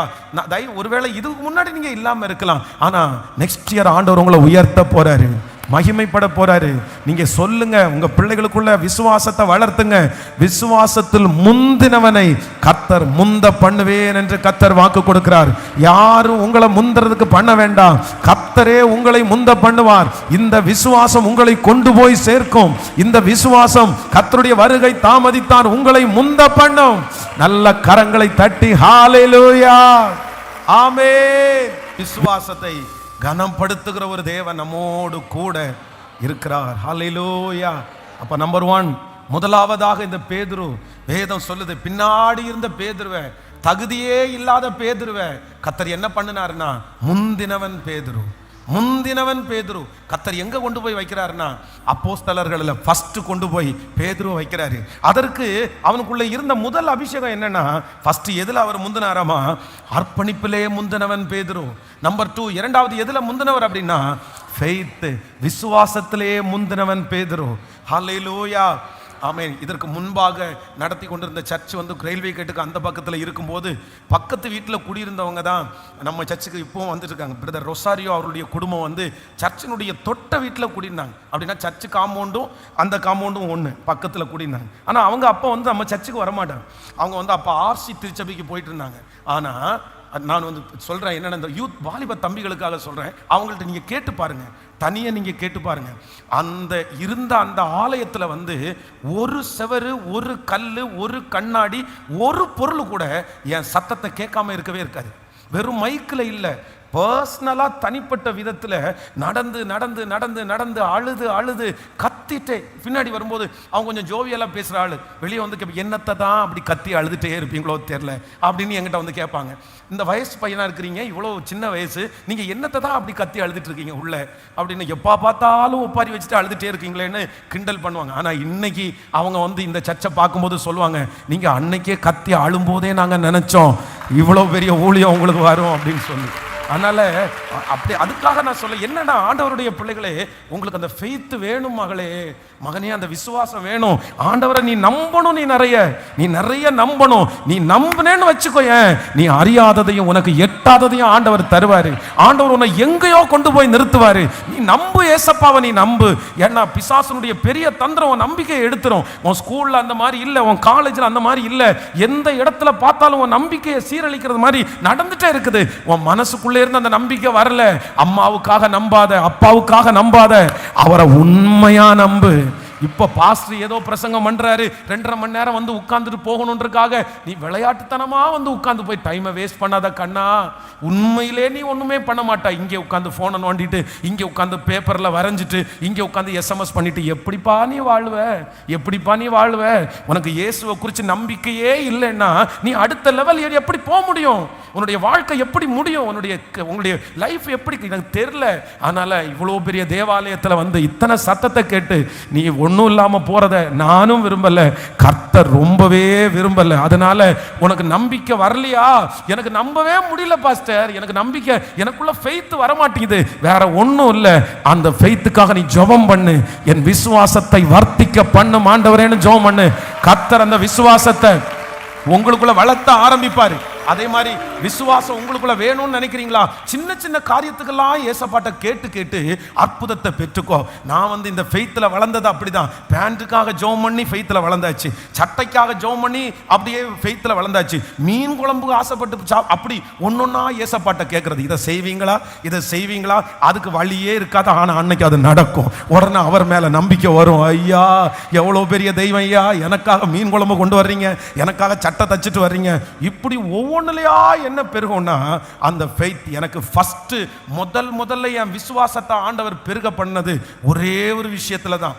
அந்த பேஸ்ட் காலியாச்சு பாருங்க. என்னுடைய பைபிள் காலேஜில் அந்த பேஸ்ட் காலியாகி, சோப்பெல்லாம் காலியாகி, அன்னைக்கு அழுற குமுறி குமுறி, இன்னை உண்மையா என்ன ஊழியத்திற்குன்னு என்ன அழைச்சிருந்தீங்கன்னா, இன்னையிலிருந்து யார்கிட்டையும் நான் கையேந்தாதது மாதிரி நீங்க வச்சிருங்க, அவ்வளவுதான். எனக்கு பெருசா சாப்பாடு கூட அப்படின்னு நினைக்கல. யார்கிட்டையும் தேவைன்னு நான் போய் நிற்க கூடாது. அப்படியே அழுது முடிக்கிற ஒரு நிமிஷம் கூட ஆகல. தோலை தட்டுறாங்க, உன்னை முன்னாடி கூப்பிடுறாங்கன்றாங்க.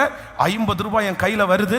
அந்த 50 ரூபாய் வந்த உடனே நீங்க இருக்கிறீங்க ஆண்டவரேன்னு மேலே இப்படி வானத்தை பார்த்து சொல்றேன், நீங்க இருக்கிறீங்க ஆண்டவரே அப்படின்னு சொல்லிட்டு மாடி படிக்கட்டி ஏறி என் ரூமுக்கு போறேன். பிரதர் எபனேசர்னு ஒரு பிரதர் கூப்பிடுறாரு. பிரதர், நான் யூஸ் பண்ண பேஸ்ட், எண்ணெய், சோப்பு இதெல்லாம் இருக்குது, நீங்க கொஞ்சம் வாங்கிக்கிறீங்க அப்படின்னு கேட்கிறாரு. சரின்ற அட்டை பாக்ஸை தூக்கி கையில் வைக்கிறாரு. திரும்பி உள்ள ஓப்பன் பண்ணி பார்த்தா, நான் எந்த பேஸ்ட் கொஞ்சம் கொடுங்கன்னு பிரச்சனைக்கு அழுதேனோ அந்த பேஸ்ட் இவ்வளோ தடி.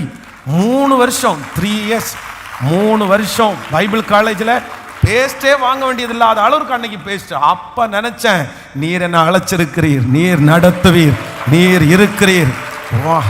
அன்னைக்கு அந்த ஃபெய்த்துக்கு ஆண்டவர் என்ன போட்டாருன்னா, அப்படியே கர்த்தர் அந்த விசுவாசத்தை வளர்த்தினாரு. நான் நம்புறேன் உங்க வாழ்க்கையில ஒரு அற்புதத்தை செய்வாரு. நீ இங்க வந்திருக்கிறதே ஆண்டவருடைய கிருபை, இந்த சத்தத்தை கேட்கிறதே ஆண்டவருடைய கிருபை. விசுவாசி, நீ விசுவாசித்தால் தேவனுடைய மகிமையை காண்பாய். ஃபெய்த் இல்லைன்னா ஜீரோ. அந்த ஃபெய்த் இல்லைன்னா கிறிஸ்தவ வாழ்க்கை வீணு. நீ ஜபம் பண்ணி வீணு, சர்ச்சுக்கு வந்து வீணு, ரட்சிக்கப்பட்டேன்னு சொல்றது வீணு, ஞானஸ்நானம் எடுத்தேன்னு சொல்றது வீணு, எல்லாமே பிரயோஜனம் இல்லை. ஏன்னா எல்லாத்திற்கும் அடித்தளம், ஆணிவேர் எல்லாமே இந்த ஃபெய்த் தான். கண்டு விசுவாசிக்கிறவனை விட காணாமல் விசுவாசிக்கிறவன் பாக்கியவான்.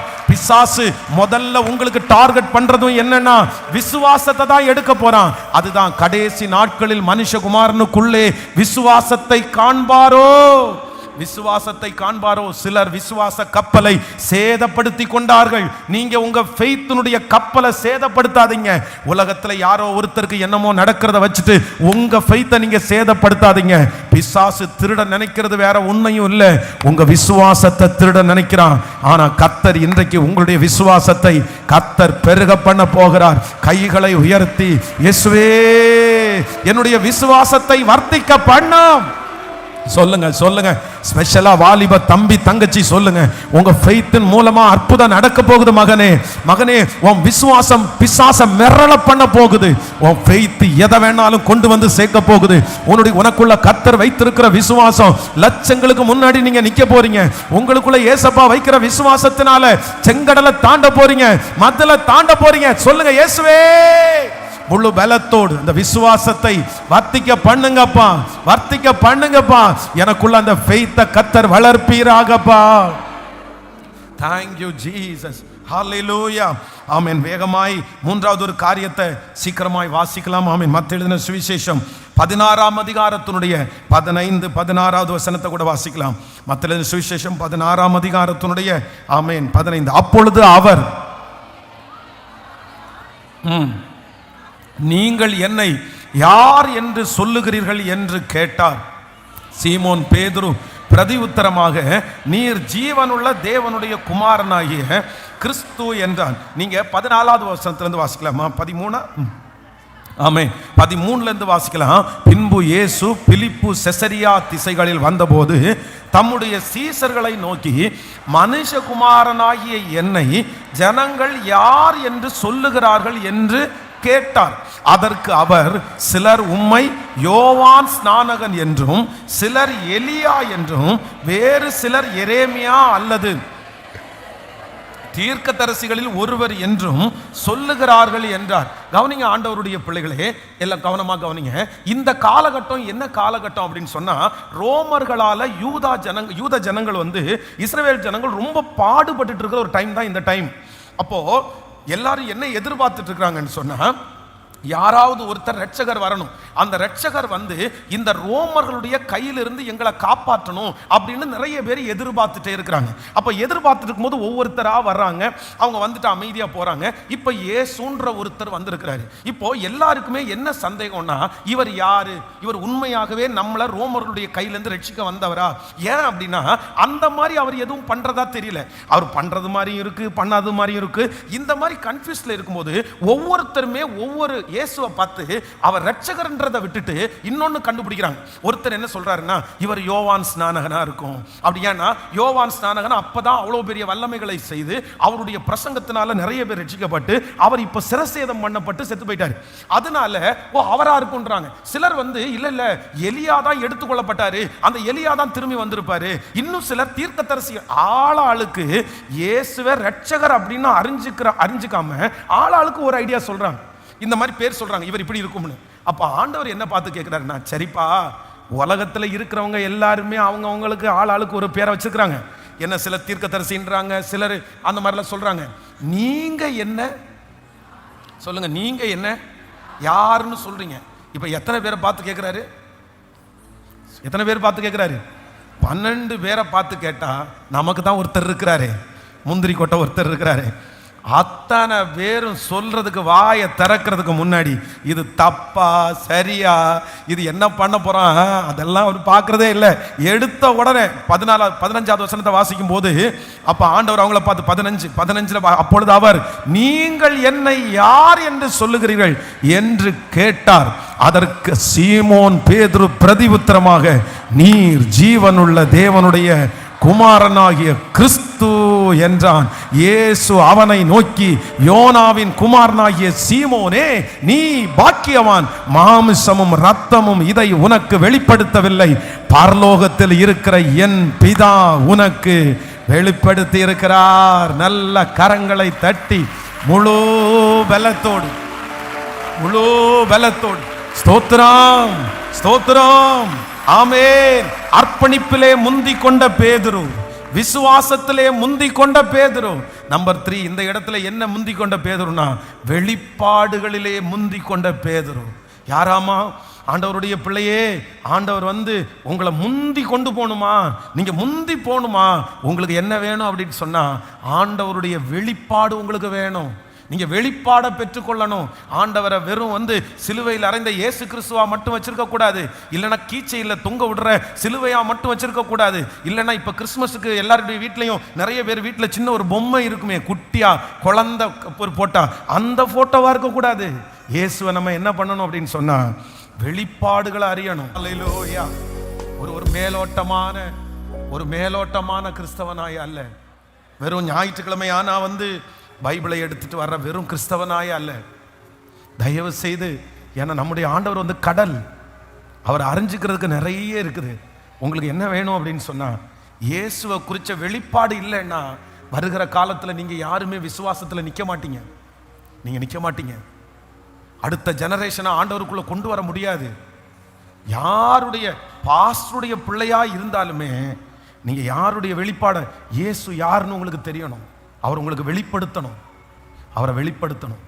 அது எப்போ வெளிப்படுத்துவாருன்னா, நீங்க டைம் ஸ்பெண்ட் பண்ணாதான் அந்த வெளிப்பாடு கிடைக்கும். அந்த வெளிப்பாடு உங்களுக்கு வேணும். இயேசு பெரியவர் என்கிற வெளிப்பாடு உங்களுக்கு வேணும். நீங்க தடுமாறாமல் இருக்கிறதுக்கு வெளிப்பாடு வேணும்.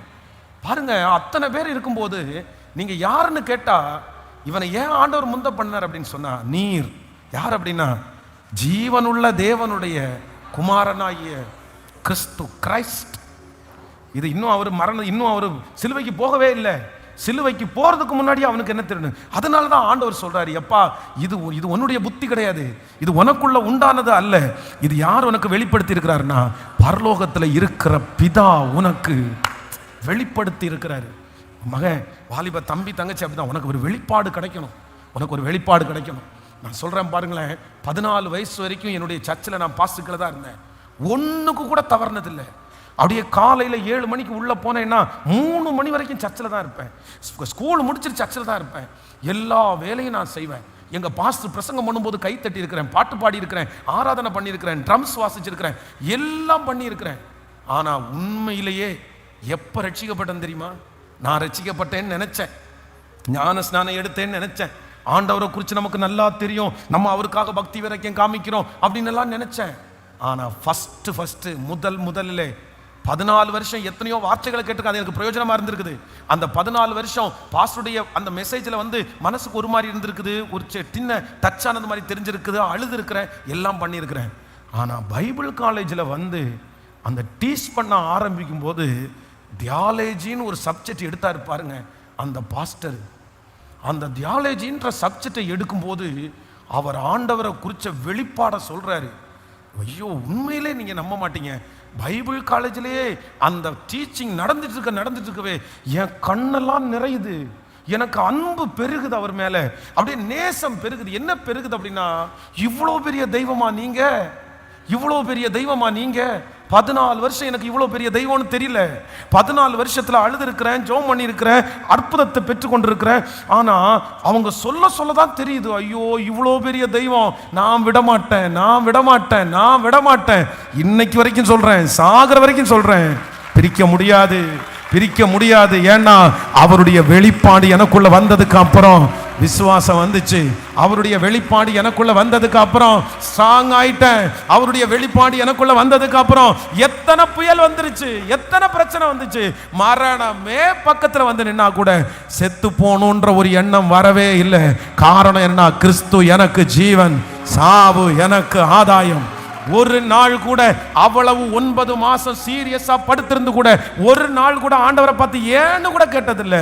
எனக்கு எதுக்கு இப்படி அனுமதிக்கிறீங்க, நான் என்ன துரோகம் பண்ணினேன், நான் என்ன தப்பு பண்ணேன்னு அவ்வளவு வேதனையின் மத்தியிலையும் ஒரு நாள் கூட ஆண்டவரை பார்த்து கேள்வி கேட்கல. ஏன் அப்படின்னா, எனக்கு ஒரு வெளிப்பாடு இருக்குது. என்ன அழைச்ச தெய்வம் காரணம் இல்லாம எனக்கு அனுமதிக்க மாட்டாரு. ஏதோ ஏன் மிஸ்டேக் தான். அவர் அந்த வெளிப்பாடை எனக்கு மட்டும் இல்ல, இப்போ கைகளை தட்டி கொண்டிருக்கும் போது உங்களுக்கும் ஒவ்வொரு வாலிப தம்பிக்கும் தங்கச்சியும் நீ வெளிப்பாட பெற்றுக்கொள், உன் வாழ்க்கையை குறிச்ச வெளிப்பாட பெற்றுக்கொள். இயேசுவே இப்போ இன்னைக்கு இரவே என் பிள்ளைகிட்ட பேசுங்கப்பா, இன்னைக்கு இரவிலிருந்து பேச ஆரம்பிக்கப்பா. அவன் பைபிளை திறந்து உட்காரும் போது உங்களுடைய வெளிப்பாடை நீங்க கொட்டி கொடுக்கணும், நீங்க அள்ளி கொடுக்கணும். ஜெபம் பண்ணும் போது உங்க வெளிப்பாடு வரணும், அந்த பிரச்சனையில் அந்த வெளிப்பாடு வரணும். கேளுங்க, கேட்க அந்த கிருபையை கர்த்தர் தருவார். ஸ்தோத்திரம். பரம பிதா, மகிமையான தேவன், வல்லமை பொருந்திய தேவன், அவரை குறித்து நம்மளை வெளிப்படுத்துறதுக்கு நம்ம கொஞ்சம் கூட தகுதியே இல்லை. ஆனா சொல்லி கொடுக்கிற தேவன். ஹல்லேலூயா. நான் ரொம்ப யங்ஸ்டர்ஸை தான் நான் ரொம்ப ஃபாலோ பண்ணுறேன். அப்படின்னா இந்த பிரசங்கத்தை ரொம்ப யூத் பிள்ளைகளுக்கு தான் நான் ரொம்ப பேசுகிறேன். நீ வெளிப்பாட பெற்றுக்கோ சாமி, நீ வெளிப்பாடு பெற்றுக்கோ. நான் என்ன சொல்கிறேன்னா, உலகத்தில் இருக்கிறது எதையோ நீ தெரிஞ்சுக்கிறதுக்கு ஆசைப்படுறேன். பாருங்க, ஒரு புதுசாக ஒரு சாஃப்ட்வேர் வந்துச்சுன்னா, ஏஐ வந்த 6 மாதம் கூட ஆகலை, அதுக்குள்ளே எல்லாருமே ஏஐ யூஸ் பண்ணுறாங்க. எல்லாருக்குமே தெரியும். ஒரு மொபைலில் வாங்கினா நமக்கு ஒன்றும் தெரியாது, கொடுத்தா மொத்தத்தையும் தெரிஞ்சுக்கிறானுவா. எல்லாத்தையும் தெரிஞ்சுக்கிறியப்பா, எல்லாத்தையும் அறிகிறியப்பா, எல்லாமே உனக்கு தெரியும். இயேசு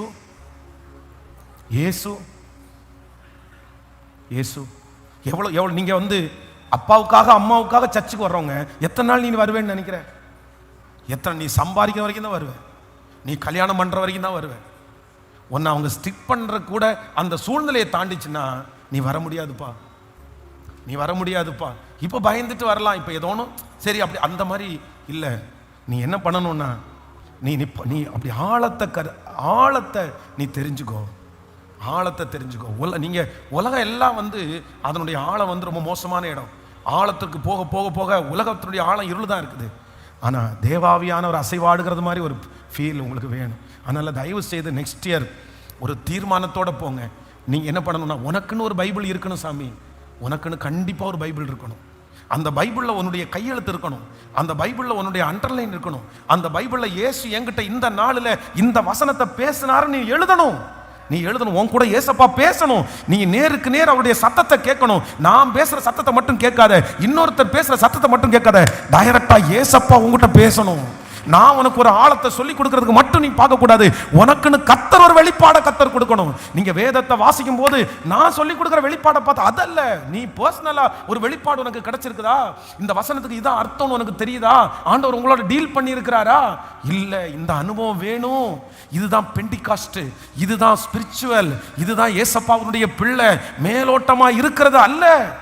அதான் நேற்றைக்கு கூட சொன்னேன், ஒருத்தர் வந்து இந்த நம்ம சர்ச்சில் இருந்து ஒரு ஆர்சி மாப்பிள்ளைக்கு ஒரு பொண்ணு கேட்க வர்றாங்க. பொண்ணு கேட்க வரும்போது சரி நான் அவங்கள்ட்ட பேசணும், ஏன்னா அவங்க ஆர்சியாக இருக்கிறதுனால அவங்க எந்த அளவுக்கு ஸ்பிரிச்சுவலாக இருக்காங்க நான் பேசணும்னு சொல்லிட்டு அவங்கள குடும்பமாக வர சொல்லி உட்கார வச்சு, சரி என் பொண்ணு ரொம்ப நல்ல பொண்ணு தான், நீங்கள் எந்த அளவுக்கு ஆவிக்குரிய வாழ்க்கையில் இருக்கிறீங்க, தண்ணி சிகரெட்டு இந்த மாதிரிலாம் பண்ண மாட்டீங்கல்ல அப்படின்னு கேட்டால் அவங்க அப்பா என்ன சொன்னார்னா, ஃபாதர் நாங்கள் வந்து ட்ரிங்க்ஸ் எல்லாம் பண்ணவே மாட்டோம், எங்களுக்கோ எங்கள் பையனுக்கோ அந்த பழக்கமே இல்லை, ஆனால் ஒவ்வொரு கிறிஸ்மஸுக்கும் எங்கள் வீட்டில் சேர்ந்து உட்காந்து டேபிள் மேலே இவ்வளோ பெருசாக வாங்கி வச்சு நாங்கள் ஷேர் பண்ணி நாங்கள் குடிச்சிருவோம், சிஸ்டர் எங்களுக்கு சமைச்சு கொடுப்பாங்க. இது அவங்களுக்கு என்ன இல்லை, இது அவங்களுக்கு கிறிஸ்மஸுக்காமா இயேசு பிறந்ததனுடைய சந்தோஷத்தை அவங்க கொண்டாடியே இல்லை. நான் என்ன சொல்றேன்னா, இந்த கிறிஸ்தவங்களை வச்சுட்டு என்ன பண்றது, கிறிஸ்துமஸுக்கு தண்ணி அவ்வளவு அப்படின்னா அவர் மறைச்சலாம் இல்ல, ஓப்பனா டெலிபரேட்டா அவர் என்ன நினைக்கிறார், நான் கை தட்டி பிரைஸ் தி லார்ட் கிறிஸ்துமஸுக்கு தண்ணி அடிக்கிற உங்களை கர்த்தர் ஆசீர்வதிப்பாரு அப்படின்னு சொல்லுவேன் நினைச்சிட்டாரு போல. அப்படி சொல்றாரு. ஏன்னா அந்த ஸ்பிரிச்சுவல் வரல, இன்னும் அறியல, இயேசு அறியல, இயேசுவை தெரியல. நீங்களும் இப்படிதான் இருப்பீங்க, தண்ணி அடிக்கிறது தப்புன்னு தெரியாது உங்களுக்கு, உங்க ஃப்ரெண்ட்ஸ் சொன்ன உடனே கேட்டிருப்பீங்க, பாக்கு போடுறது தப்புன்னு உங்களுக்கு தெரியாது, அசுத்த ஃப்ரெண்ட்ஸோட சுத்துறது உங்களுக்கு தப்புன்னு தெரியாது. இதெல்லாம் ஏன் தெரியாது அப்படின்னு சொன்னா, இன்னும் அந்த வெளிச்சத்தை நீங்க என்ன பண்ணலைன்னா கண்டுக்கல. ஹல்லேலூயா. அதனால கையை உயர்த்தி எல்லாரும் இன்னொரு விஷயம் கூட சொல்லுவோம், இன்னும் உண்மை நான் அறியணும், இன்னும் உண்மை நான் அறியணும். கடைசியாக ஒரு விஷயத்தை 5 மினிட்ஸ்ல சொல்லிடுறேன். ஆமென். இந்த பேதுரு அடுத்தது முந்தி கொண்டது என்ன அப்படின்னு சொன்னா, நீங்க வாசிக்கலாம் யோவான் 21ஆம் அதிகாரத்தில் 7வது வசனத்தை வாசிச்சு முடிக்கலாமா? யோவான் 21 7.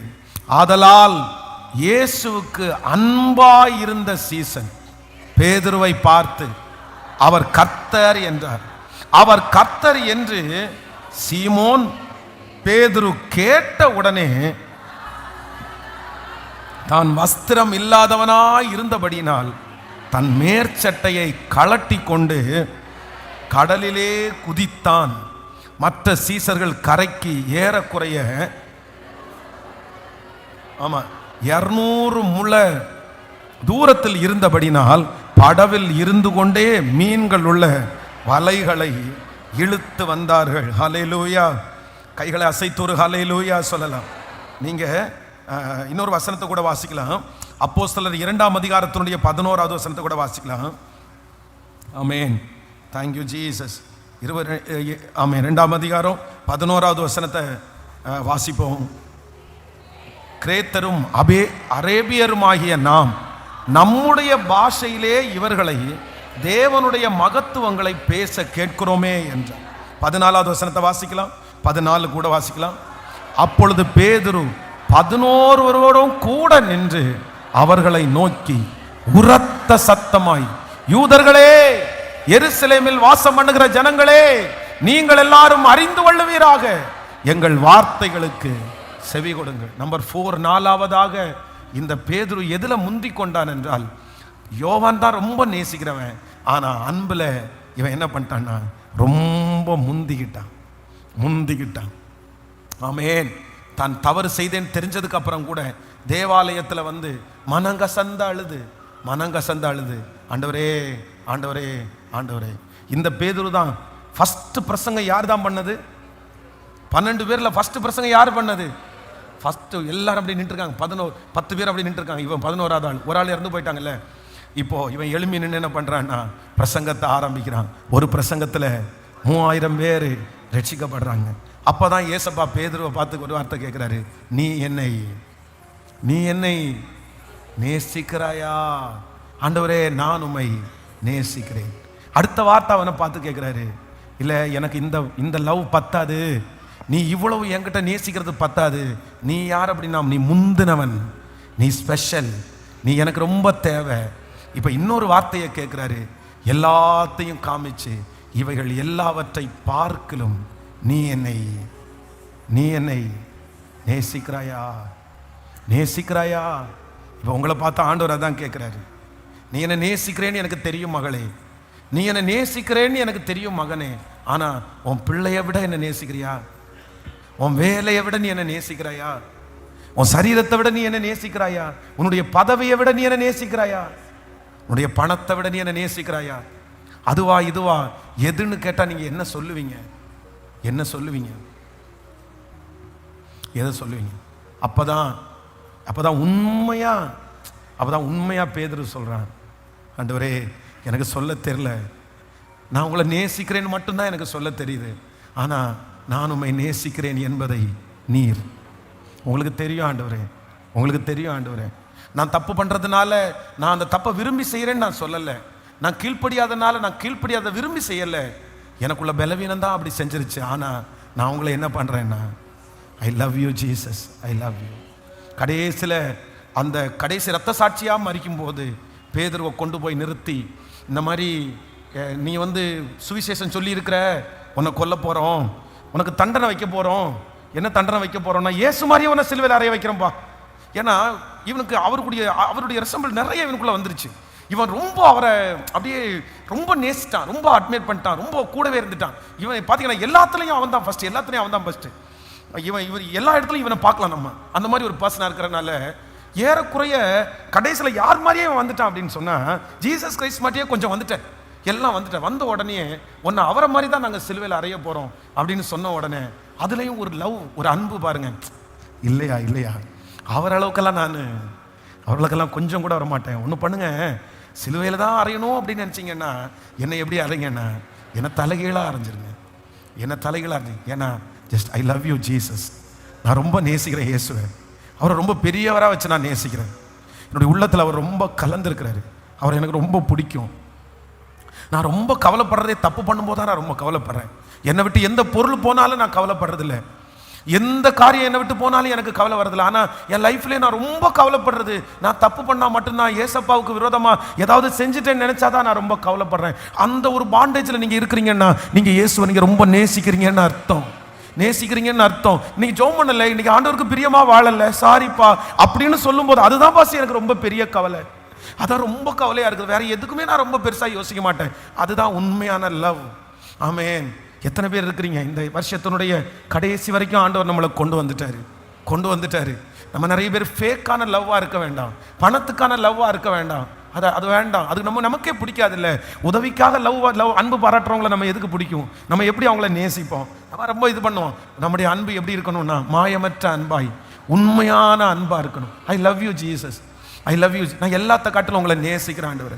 அந்த இடத்துல யார் நிற்க முடியும்? அதான் அந்த வாலிபன் ஆண்டவருடைய சமூகத்தில் நிற்கிறான், எல்லாத்தையும் செஞ்சுட்டான். சர்ச்சுக்கு போறியா? ஆமா. தஸ்மா கொடுக்குறியா? ஆமா. எல்லாம் பண்றேன். இப்போ ஆண்டவர் கேட்கிறாரு, சரி நான் ஒன்னு சொல்லட்டுமா, உன்னுடைய எல்லாவற்றையும் விட்டுட்டு நீ வர முடியுமா அப்படின்னு கேட்கிறாரு. அவனுக்கு என்னன்னா, அவர்கிட்ட இல்லாத ஐஸ்வர்யம் என்ன இருக்குது? அவ்வளவுதான். அடுத்த நிமிஷத்துல எஸ் லார்ட், உங்களுக்கு மிஞ்சி எனக்கு என்னப்பா சொத்து, மொத்தத்தையும் விட்டுட்டு வர்றேன்னு சொல்லியிருந்தா அடுத்த நிமிஷம் அவன்கிட்ட இருக்கிறத விட இன்னொரு மடங்கு கர்த்தரால கொடுக்க முடியுமா? முடியாது. செஞ்சிருப்பாரு. அது இல்லைன்னா கூட என்ன, அவனுக்கு சுகத்தை கொடுத்து கர்த்தர் வச்சிருந்தா அதுவே போதுமானது இல்லை. ஆனா அவனால என்ன பண்ண முடியல? அந்த ஒரு இடத்தை மட்டும் விட முடியல. அந்த ஒரு இடத்தை மட்டும் விட முடியல. மகனே, அந்த ஒரு இடத்தை மட்டும் கர்த்தருக்காக விட முடியலையா? அந்த ஒரு பிளேஸை மட்டும் கர்த்தருக்காக விட முடியலையா? ஆனா ஏசப்பா என்ன சொல்றாருன்னா, நீ என்ன நேசிக்கிறாயா? இன்னையிலிருந்து ஒரு தீர்மானத்தோட கடந்து போவோம். நான் முந்த போறேன். எதுல முந்த போறேன்னா, என்னுடைய ஃபர்ஸ்ட் லவ், என்னுடைய முதல் நேசம். I love you Jesus. ஒரு நாள் அப்படிதானே இந்த ஜெபத்தில் இருந்தவங்க நிறைய பேர் அப்படிதானே இருந்தீங்க. உங்களுடைய முதல் லவ் காலேஜ் படிக்கும் போது கர்த்தர் மட்டும்தானே இருந்தாரு, வேற எல்லாமே செகண்டரி தான், வேற எல்லாமே அடுத்தது தான். ஆனா இன்னைக்கு ஏன் இவரை ஃபர்ஸ்டா வச்சிங்க? இன்னைக்கு ஏன் இந்த நபரை முதல்ல கொண்டு வந்தீங்க? கர்த்தர் சொல்லுகிறா, இல்ல அதை மாத்திருவோம். என்னுடைய முதல் லவ் நான் கர்த்தர் ஒருவரை மட்டுமே. அப்படியே எழுமி நின்று ஹalleluya, thank you Jesus, thank you Jesus. வழியில இருக்கிற ஒரு அடிக்கடி பார்க்கிற ஒரு பிச்சைக்காரனான ஒரு மனுஷனை ஒரு பணக்கார மனிதன் அவன்கிட்ட ரொம்ப ரிக்வெஸ்ட் பண்ணி கேட்டாராமா. என்ன கேட்டாராமா? ப்ளீஸ் மேன், நீங்க ஒரு ஒன் டே, ஒரே ஒரு நாள் என் வீட்டுக்கு நீங்க என் கூட உட்கார்ந்து நீங்க சாப்பிடணும். என்னுடைய மேஜையில என் வீட்டில் உட்கார்ந்து நீங்கள் என்னுடைய பிறந்த நாளுக்கு நீங்கள் எனக்கு இந்த மாதிரி ஒரு அப்பாயின்மெண்ட் கொடுக்க முடியுமான்னு ஒரு பிச்சைக்கார இடத்துல கேட்டாராம். கேட்ட உடனேயே அந்த மனுஷன் வந்து சரி நான் வரேன் அப்படின்னு சொன்னாராம்.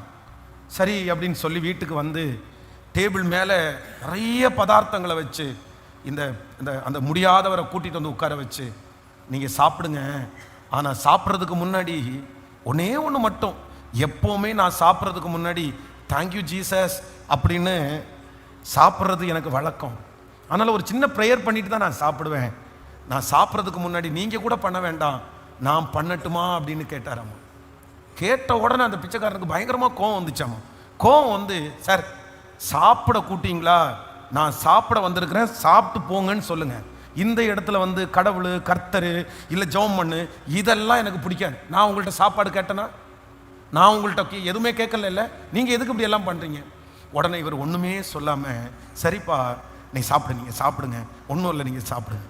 அவன் சாப்பிட ஆரம்பிக்க இவருடைய கண்ணில் இருந்து அப்படியே கண்ணீர் தாரதாரியாக வழிஞ்சிச்சான். இந்த பாருங்க, இந்த மாதிரி எனக்கு சாப்பாடும் கொடுத்துட்டு முன்னாடி உட்காந்து எதுக்கு நீங்கள் இப்படி அழுதுட்டு இருக்கீங்க? உடனே அவர் சொன்னாரம்மா, எப்பா எனக்கு இன்னைக்கு 65 வயசு, 65 இயர்ஸ், ஆனால் உனக்கு நான் இன்னைக்கு ஒரு நாள் தான் உனக்கு நான் சாப்பாடு போட்டேன். இந்த ஒன் டே, இந்த ஒரு நேரம் தான் சாப்பாடு போட்டேன். ஆனால் இந்த ஒரு நேரம் உனக்கு சாப்பாடு போடும்போது நீ இந்த மாதிரி ப்ரேயர் பண்ணலன்றது என்னால் தாங்க முடியல. ஏன் உனக்கு ஒரு நன்றி கூட சொல்லக்கூடாதா? சரி என்னுடைய கேட்டசிக்காவது நீ சொல்லக்கூடாதா? சரி உங்களுக்காக நீங்கள் பண்ணுங்க சார் அப்படின்னு சொல்லிக்க கூடாதா?